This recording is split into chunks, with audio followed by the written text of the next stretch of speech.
Merci de nous joindre sur la chaîne internationale SAR. Vous regardez l'émission hebdomadaire Une Semaine.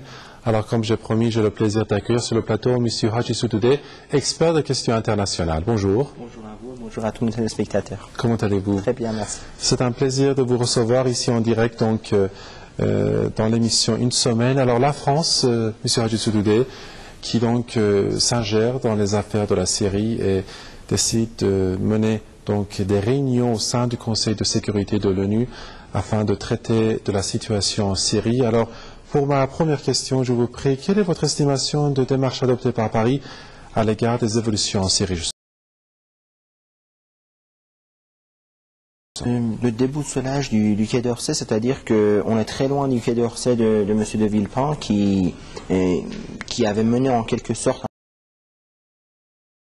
face au mouvement américain lors des débats sur l'attaque en Irak. La France en fait invite les États-Unis à considérer beaucoup plus ce système colonialiste qui était de penser qu'ils étaient des gendarmes du monde et qu'ils pouvaient faire la paix partout et qu'ils étaient en quelque sorte... la paix comme ils entendent la paix. Exactement, et qu'ils étaient en quelque sorte les seuls détenteurs du système démocratique dans le monde. Malheureusement, le système actuel du Quai d'Orsay est un système qui, après le passage de M. Sarkozy, qui a d'ailleurs lancé beaucoup de systèmes parallèles au Quai d'Orsay pour les affaires étrangères, c'est-à-dire qu'on avait un cabinet à l'intérieur de la présidence qui travaillait avec le Quai d'Orsay d'un socialiste dans un gouvernement de droite de M. Kouchner en fait au Quai d'Orsay, qui a fait qu'on a eu un affaiblissement. La France a en quelque sorte perdu cette chose qui était la singularité française, cette manière de voir qui était une manière un peu différente classique des manières qu'on voit en Grande-Bretagne ou aux États-Unis. Et malheureusement, la voix qui était la voix qu'on n'entend plus actuellement dans le système diplomatique mondial. Et je crois que c'est très dommage puisque c'était une voix qui était une voix qui apportait beaucoup et une voix qui permettait à donner un minimum de confiance au système occidental, c'est-à-dire qu'on avait au moins confiance au système français dans les pays qui étaient présents au Conseil des membres permanents du Conseil de sécurité. Et cette perte est une perte qui est très dommageable pour le Conseil de sécurité à mon avis. Je vous remercie M. Haji Soutoude. À présent, chers téléspectateurs, je vous invite qu'on regarde ensemble un reportage préparé par mes collègues concernant les ingérences de la France en Syrie. Regardons ensemble. Au début du 19e siècle, colonialiste et la faiblesse de l'Empire ottoman, l'influence de la France et de la Grande-Bretagne a été renforcée dans une région baptisée à l'avenir le Moyen-Orient. Dans ce cadre, les accords Sykes-Picot ont été signés en 1916 entre la France et la Grande-Bretagne. Prévoyait le partage du Moyen-Orient à la fin de la guerre en zone d'influence entre ces deux puissances. Le 16 mai 1916, l'accord Sykes-Picot est conclu entre la France et le Royaume-Uni à Downing Street entre Sir Mark Sykes et François-Georges Picot. Il prévoit à terme un dépeçage de la région arabe du Moyen-Orient, alors partie intégrante de l'Empire ottoman.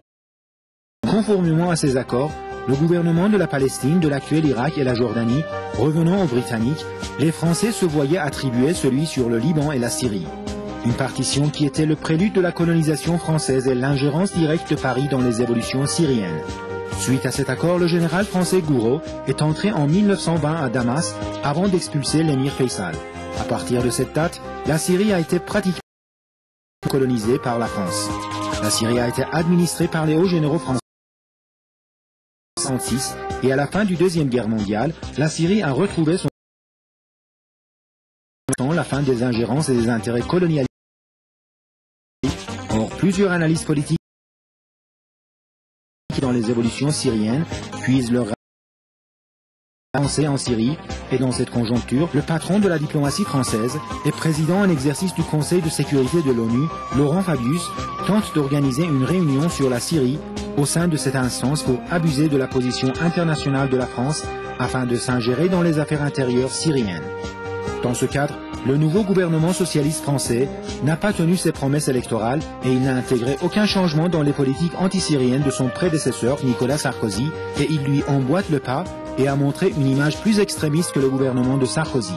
Dans le même sillage, le ministère français des Affaires étrangères a fait état de la visite imminente de Laurent Fabius dans certains pays du Moyen-Orient. Un périple dont son objectif n'est que le renforcement des pressions sur Damas et l'amplification des soutiens aux groupes armés. La discussion sur la prochaine réunion du Conseil de sécurité des Nations Unies contre la Syrie.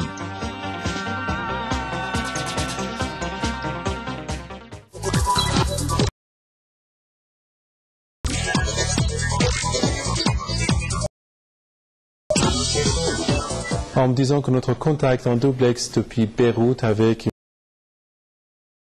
un expert des questions internationales. Bonjour.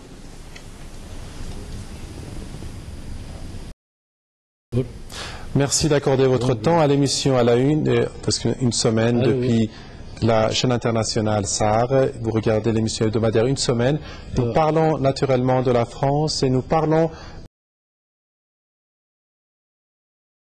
des évolutions syriennes. Qu'en pensez-vous?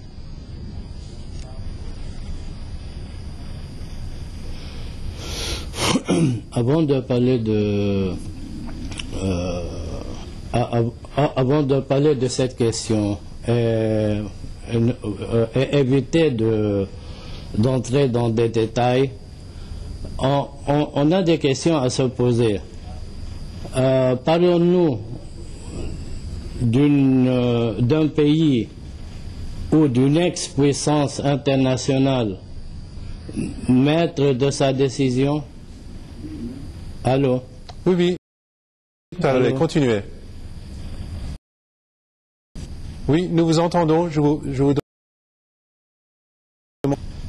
Nous vous entendons. Je vous demande donc de... Est-elle toujours efficace et influente dans la politique internationale? A-t-elle pu dépasser ces tendances colonialistes? Est-elle arrivée les françaises obéissent vraiment aux critères de la démocratie? Que vise la France de ce qui est appelé le printemps arabe? Et quels sont les buts à ces questions? On comprend bien la position de la France vis-à-vis de la crise syrienne. Pour la France est devenue une puissance suivante à un des suivants de l'Amérique. Elle est incapable de prendre des décisions, mais elle connaît bien la région parce qu'elle a colonisé ces pays. Mais la décision est toujours entre les mains des Américains. La France essaie de réserver une place internationale, bien qu'elle soit devenue un des suivants des États-Unis. Elle essaie de se couvrir de la démocratie pour camoufler ses tendances en histoire.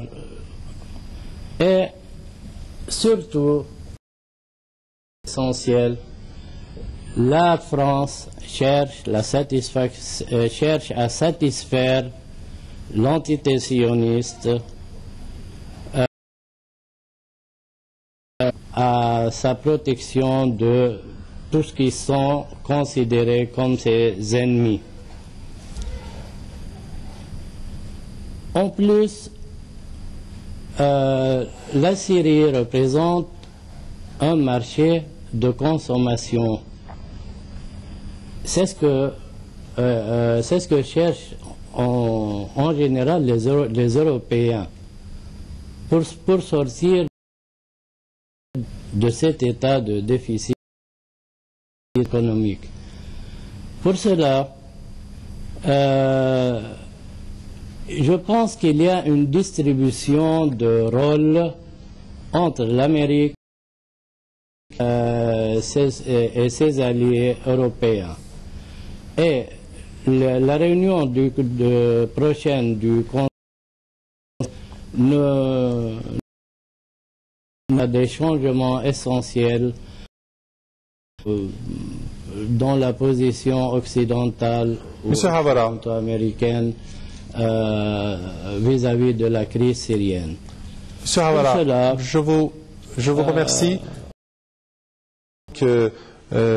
d'arrêter là. J'aurai encore une autre question à vous poser juste après la petite pause. Restez avec nous.